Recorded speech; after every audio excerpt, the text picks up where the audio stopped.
संपर्क साध सकते हैं। जय श्री राम। निशाचर हूँ, फिर भी उनको राम जी ने कहा कि तुम सारे के संत प्रिय बोले। क्यों संत कहा? कपड़े से संत नहीं होते, संत अपने आचरण से, विचारों से होते हैं। ठीक है।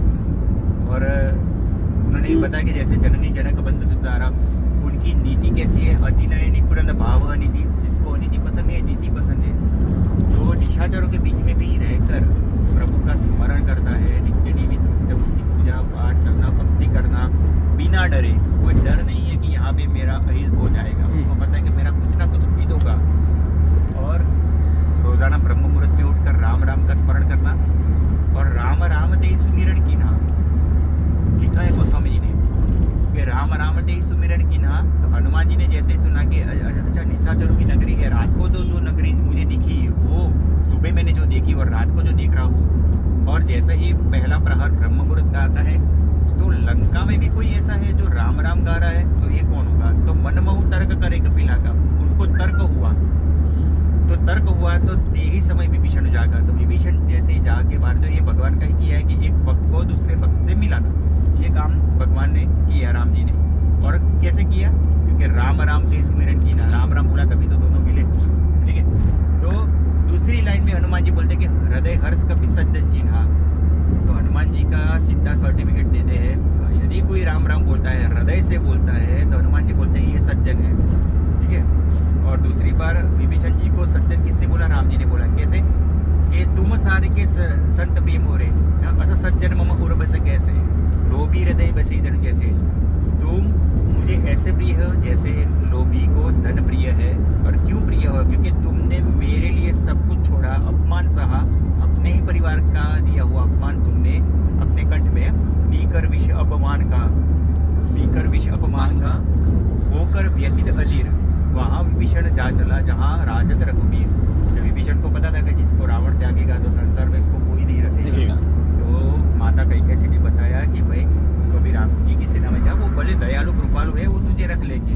और इसका भी एक कूटनीति का कारण है कि हनुमान जी ने जब लंका जलाई तो एक विभीषण कर गृह ना आए, विभीषण जी महाराज का घर नहीं जलाया। उन्होंने कूटनीति का यूज किया कि अगर मैं कुछ अच्छा करूंगा, क्योंकि उनका काम है भक्त को भगवान से मिलाने का काम। आज भी गोस्वामी जी को यदि राम जी के दर्शन हुए तो उसका माध्यम हनुमान जी महाराज बने। और हमें भी अगर आगे जाके हमारे रघुनाथ जी के यदि दर्शन करने हैं तो फिर हनुमान जी महाराज जी जो द्वार पे खड़े हैं। और जिन जिन लोगों ने राम राम किया है तो पहले हनुमान जी ही मिले हैं, क्योंकि वही तो सर्टिफाइड करते हैं और सिक्का लगा दे, तब जाके बोलते हैं इसको ही जाना है, बाकी नहीं जा पाएगा। वही तो बाहर बैठे हैं, ठीक है, द्वार पे। तो हनुमान जी का एक कूटनीति था कि विभीषण का घर नहीं जलाया। उनका कहना था कि संत का घर नहीं जलाना चाहिए।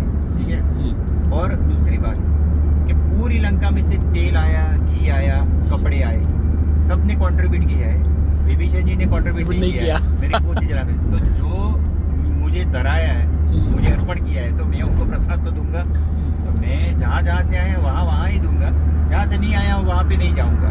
तो मतलब क्या है? अगर आपने हनुमान जी को महाराज को जो कुछ दिया है, तो हनुमान जी वापस आपको कुछ ना कुछ देंगे। ठीक है। अच्छा दिया तो अच्छा देंगे, बुरा दिया तो बुरा देंगे। ठीक है। तो हनुमान जी ने, तुमने मुझे दी तेल, वो मुझे दिया, कपड़ा दिया और आग भी दी, तो मुझे रिटर्न विद थैंक्स में आपको 10% तो देना ही बनता है। तो उन्होंने दिया। विभीषण जी महाराज खुद नहीं दिया, क्योंकि आपने मुझे क्यों नहीं दिया, तो मैं आपको नहीं दूंगा। ठीक है। तो एक वैसे तो हित किया कि संत ने बताया कि ये अच्छा कार्य दिया, दोनों भक्त है, क्योंकि पहली राम कथा ही हनुमान जी महाराज ने सुनाई थी विभीषण जी महाराज। बिल्कुल सही, बिल्कुल सही। लेकिन रावण को क्या लगा? उनको लगा कि रहता मेरे दरबार में, गाता उस तपस्वी के गुण है, खाता मेरा है, और चबाता उसका है, गाता उसका है। ठीक है। तो उन्हें बोला कि सठ मिलू जाए जिन्हें को नीति। तो नीति यह कहती है कि तू मूर्ख उसके साथ ही जाके मिल, और जब युद्ध होगा तो मैं तुझे पहले मारूंगा। ऐसा करके वहाँ पे लात मार दी। तो ये कूटनीति हुई। उनको रावण को लगा कि तुम दोनों की मिली भगत है, उन्हें पूरी लंका जलाई, तुम्हारी क्यों नहीं जलाई, घर क्यों नहीं जलाए। तो हनुमान जी महाराज ने कूटनीति का यहाँ पे प्रयोग किया है कि सबका जलाए, उनका नहीं जलाया। तो भाई को लगा कि यार तुम तो दो मिले हुए हो। हाँ। तो ये हनुमान जी महाराज के साथ से सीखने की बात है। उद्धार भी किया, सबको छुड़वा दिया, लेकिन राम जी को मिला। राम जी को मिलना है तो पहले सबको छोड़ दो। क्या हुआ था सर? ये क्या चीज? तो गोस्वामी जी एक बार काशी से जा रहे थे अपने भ्रमण के लिए, और वहीं पे एक ब्राह्मण परिवार था जिसके अंदर एक युवा की, उनके पुत्र की डेथ हो गई थी। तो उसकी पत्नी, अभी युवान थे दोनों, और उसकी डेथ हो गई थी। तो काफ़ी कुछ माहौल ऐसा ही था डेथ के समय। आपको पता है माहौल क्या होता है गाँव के अंदर, उस टाइम के ऐसा कुछ सूत्र नहीं थे, एक दूसरे को संपर्क कर सकते। और गोस्वामी जी वहीं से गुजर रहे थे, पास से अपना भ्रमण कर रहे थे। तो उनकी जो धर्मपत्नी थी, जिनकी जो मृत्यु हो चुकी थी, जिन्होंने छोड़ दिया था, तो उसने जाके वो संत के, गोस्वामी जी के मतलब पैर छुए, मतलब नमन किया रोते रोते। गोस्वामी जी ने आशीर्वाद दिया कि अखंड सौभाग्यवती, उनसे मुँह से निकल गया अखंड सौभाग्यवती। तो वो खड़ी हो गई कि महाराज संत श्री, आपने जो आशीर्वाद दिए है वो फलित नहीं हो सकते, आशीर्वाद वो फल नहीं देंगे। स्वामी जी ने कहा कि भाई ऐसा क्यों?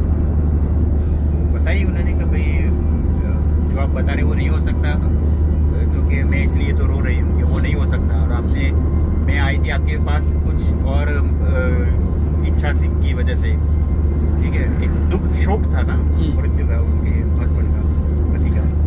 तो स्वामी जी ने बोला कि अभी मुँह से निकल गया है, तो आप मुझे बताओ क्या हुआ है सही में। तो फिर उसने बताया कि भैया ऐसे ऐसे घटना हुई है, और मेरे जो भी मेरे पतिदेव है उनकी मृत्यु हो चुकी है, और आपने मुझे आशीर्वाद दिया अखंड सौभाग्यवती, तो ये तो निरर्थक फलित होने वाला ही नहीं है। स्वामी जी ने बोला कि नहीं अभी मुँह से निकला है तो होना ही चाहिए। वो गए उनके साथ और माहौल देखा। हम तो क्या करते हैं, अगर कोई संत होता है उनको कोई बंधन नहीं काटता। आपने क्या करते हैं, कोई मृत्यु होगी तो वहीं नहीं जाएंगे, बोले कि भाई छूत होता है, कुछ लग जाता है, पूजा पाठ में वो निषेध हो जाता है, वो सारी चीज़, बहुत सारी चीज़ें हैं जो आमतौर पर लोग सोचते हैं। गोस्वामी जी ने वो नहीं सोचा कि भाई नहीं यहाँ पे नहीं जाना चाहिए, कि छूना नहीं चाहिए, कि अपने को फिर स्नान करना, वो सब वो बात की बात है। पहले क्या था, मेरे जो वचन निकले हैं वो निरर्थक नहीं जाने चाहिए। गए वहाँ पे, देखा माहौल, फिर उन्होंने जो बॉडी पड़ी थी उनकी वो देखी, और बस उन्होंने कुछ नहीं किया। उन्होंने बोला कि मैं जो भजन कर रहा हूँ आप भी उसी भाव के साथ भजन करिए। बस मैं जो भजन कर रहा हूँ राम राम का भजन कर रहा हूँ, और मुझे पूर्ण विश्वास है रघुनाथ जी के ऊपर, और मैं प्रार्थना करता हूँ कि मेरे शब्द, जब तक मेरे ये शब्द सही नहीं होंगे तब तक मैं नहीं जाऊँगा यहाँ से। तो सारे लोग भजन करने लगे। गोस्वामी जी ने राम राम राम का भजन शुरू कर दिया। जो भी वो नित्य प्रभु श्री राम का हृदय धारण करके अपने अश्रु के साथ नाम लेते थे। अगर जब भाव में डूब जाते हैं तो आंखों से पानी आना वो स्वाभाविक वस्तु है, वो एक हमारे कमल पुष्प ही है, आंसू एक पुष्प है। जैसे माता जानकी ने भी अपने आंसुओं से पैर के ऊपर अभिषेक किया था कि नाम पाहुर दिवस निशी ध्यान तुम्हारे कपट लोचन नीचे बता चंद्रित जाई प्राण की बाट। वही तो एक ताला लगा था कि जहाँ से प्राण नहीं जा सकते थे, क्योंकि आप अभी भी आस है कि राम जी को देखना है, तो वो जो ताला लगा था कि भाई वो प्राण नहीं निकाल सकते थे। और दूसरा भी लिखा कि कृष्ण काया मुख तेजमय जोगी निसी निष्काम नयन मुंद सिया जप रही राम राम अभिराम। नयन मुंद सिया जप रही, आंखों से जो बूंद गिर रहे हैं वो अपने पैर के अंगूठे पे है, ठीक है, और वो पैर वो समझ रहे कि राम जी के हैं, और इसी के ऊपर नहीं दिख रही, लेकिन वो जो गिर रहे हैं वो अपने पैर के अंगूठे पर ऊपर आ रहा है, और राम राम अभिराम बज रही है, तो पहरा राम का लगा हुआ है। तो गोस्वामी जी ने, मैं उनके साथ ये इसको मिला रहा हूँ कि उन्होंने वैसे ही कि भाव के साथ, उनके साथ कोई संबंध नहीं था लेकिन शब्द का संबंध था।